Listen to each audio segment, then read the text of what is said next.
What is up, guys, and welcome back to Season 2 of the Hull City Career Mode, episode number 15.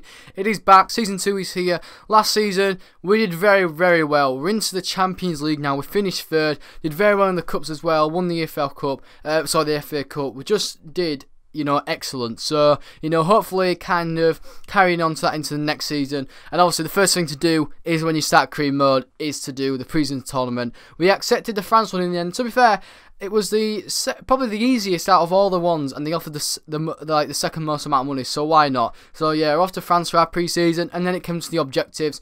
Keep player salary under 10%, at the moment it's 35. I don't see that happening, to be fair, but anyway, whatever. And then this youth one, 5 overall points, come on, I mean, I'll probably do that in the end, but not straight away. Also, attendance, we had that in the Sheffield one, probably get that anyway. Champions League, reach knockout stage, I think that will happen, to be fair. I think that's quite an easy one, as we've got a really good side. Well, obviously, domestic success, I'm not really bothered about that. Premier League, finishing European spot, so basically 6th, and then obviously get to the round of 16 in the FA Cup. Yeah, that money one, the financial side, apparently to them, is crucial, so I don't see it happening, but anyway, we'll see what happens. Right, pre-season time now. Well, not pre-season, pre-contract, I meant. And signed one player called Dolly as a squad rotation. Same with Diomande. Diomande is a young talent, and his actually brother plays for us in real life. I did sell him on last season, but, he will be coming in. Koscielny, massive signing. So unrealistic, but, I kind of made it unrealistic when I signed these guys. And what a player, what an absolute stud. He's going to be sick, I can just tell now. So much pace about him. And obviously, the Giroud look like Costello. He will be my new goalkeeper. But anyway, transfer targets now, and I was looking for one midfielder and a striker mainly.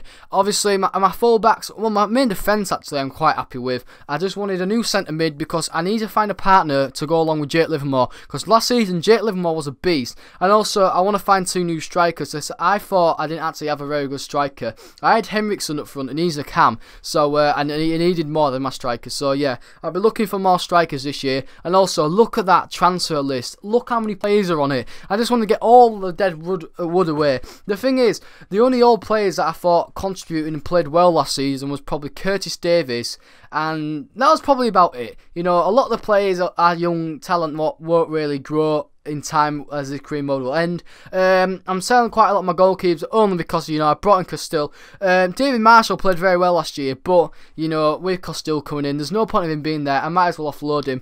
And as you see, as he played very well last year, a lot of the bids first up was coming in for him. Jakupovic accepted a bid from Bolton here for 450 grand, and then another team came in for, obviously, Marshall. Goran, I just don't know how to say their name. It's just, I think they're from Holland. So I think it's a team from there. I'm not quite sure. But anyway, Wolfsburg was our first game. I don't know if they was playing a sub team or something, or the second team, but we absolutely thrashed them. And there we have obviously confirmation of Jakupovic. He has moved to Bolton. Don't know if they're in Championship now or not, but they probably might be. And then Andre Gray was our first signing we was trying to get. Nearly signed for us in real life last season, but he went to Burnley instead. And now doing alright in the Premier League, which is annoying because we're doing crap. But anyway, second game was against Celta Vigo, and we beat these. Lingard only was out for 3 days, so it wasn't a big injury. And there we have it. David Marshall does get a bid accepted from Grower again. I really can't say that name, guys. But anyway, he's off to them for 4.5 million.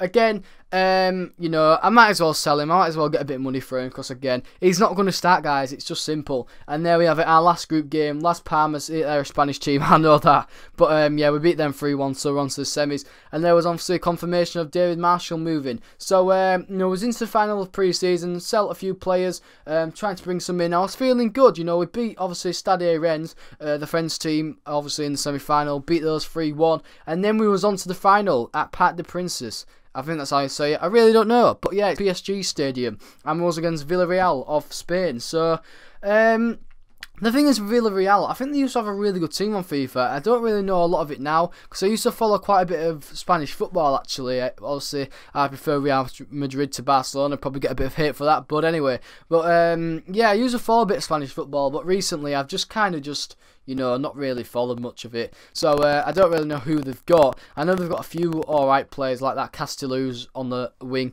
But anyway, they actually took the lead in the 5th minute, and that goal was, I mean, so much AIDS. It was unreal.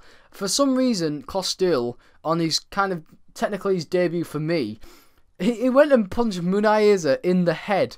And that meant, obviously, he headed it to their player and there was an open goal. I don't know why he did that, but, you know, whatever, floats his boat. And that was kind of the only really good chance of the first half. I mean, we did have a good chance here, actually, but somehow the goalkeeper, Asenjo, held on. I'm probably saying all these Spanish names so wrong. But anyway, we'll just have to go with it. Lecco, he had an alright chance here. Goalkeeper saved it easy in the end. And then, you know, it would actually go to half-time before we had this chance. As you see, Lecco's actually quite a good player. I'm trying to send him out on loan because I think he will get more game time with the players we've brought in. Obviously, we've got Lingard and Ntep on the wings, so I just don't see the point of having him here. So, but he's actually a really good player. I really like him. Anyway, second half, and we actually took the lead a bit earlier than they took it in the first half. Obviously, I know we drew up, but you know we scored at 4 minutes into the second half. Mbogany and Mabaku, don't know how to say his name. I'm a Hull City fan, and I don't know how. It's just so weird, though, isn't it? It's a, who puts an M, a B, and an O, and a K as the first 4 letters of the name? I really don't know. But anyway, the Congo striker, it was quite a fluky goal, to be fair. You know, the goalkeeper probably should have saved it. But anyway, look at that name. I mean, it's just so awkward. Why have a name like that? But anyway, that was only really the alright chance of the second half, and it kind of went to pens. So it was penalties. Lecco would take first. For some reason, he has a really good penalty stat. Really don't know why. But yeah, he took the first penalty and scored. And it was up to there. I think it was whatever his name, I really don't know. I'm so bad with names, guys. It was Pato. How did I not know that? Anyway, Pato scored his, but then you can tell from the arrow. I use the arrow because I'm crap at the pins. Mbogany misses again. Well, misses. He's just really annoying that. I thought it was a good pen, but just didn't end up being one. And then they went and scored as well. So it was 2-1 to them currently. With us leading penalties, so we'd obviously had to make a save and score. Luckily, as you see, Damara Gray does put it into the right-hand side of the net. Makes it 2-2. But will Costil be the hero and make a save? I see it was a long run-up. He was going for there, but he mugs me off, doesn't he? Chips me. Can't do what with that, just completely embarrassed me. Jake Livermore up next, and he, you know, missed. So, really, really bad. Yeah, if they'd have scored this, they'd have won. But luckily, Costil actually pulls out a save, so well done to him. He kept it alive, but that meant I had to score Haynes. There's Alalam, who I brought on loan, on to pitch. He just gets it in. But you know what that meant. It was up to their guy to score. The old Real Madrid player, Sherikov, the Russian, yeah, he goes and scores, doesn't he? So, you know, they lift the cup in the end. Not bothered about that, just complete crap. You know, their first goal was rubbish. But anyway, they deserved the win in the end. No, they didn't. But anyway, they won in the end. Football's a bitch sometimes. Anyway, more players now trying to buy. The 2 midfielders I wanted to bring in was Arta from Watford, currently at Bournemouth in real life, and obviously it's Fabian Delph. And then, you know, we scouted Marcus Rashford. I didn't think I'd get him, so I put in a $6 million deal because they valued him quite low, which I was very surprised at. I know they've got Ibra. Actually, you'll see in a few future episodes when we play Man U, they've got an unreal team. I don't know how they've done it. They've basically bought every good player on the game.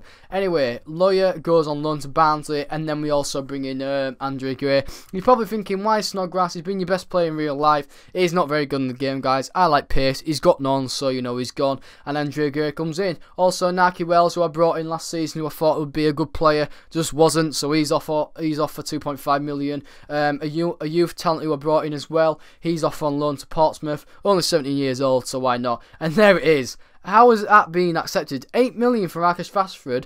What an absolute steal. Marcus Rashford, welcome to the side. Only for 60k a week as well. Just absolute great signing. And even better, Man City accepts a deal for Fabian Delph. So we'll be also trying to sign the old, well, he's Yorkshireman. He's actually from Leeds. So yeah, we're going to try and bring him into the club. And then Josh Tymon, obviously got loads of room to grow. Send him out on loan, why not? Robertson's, you know, probably going to outplay him for a few seasons now. But anyway, guys, hope you enjoyed the episode. If you have, please hit like button, subscribe if you are new. And guys, I'll be seeing you later. Peace!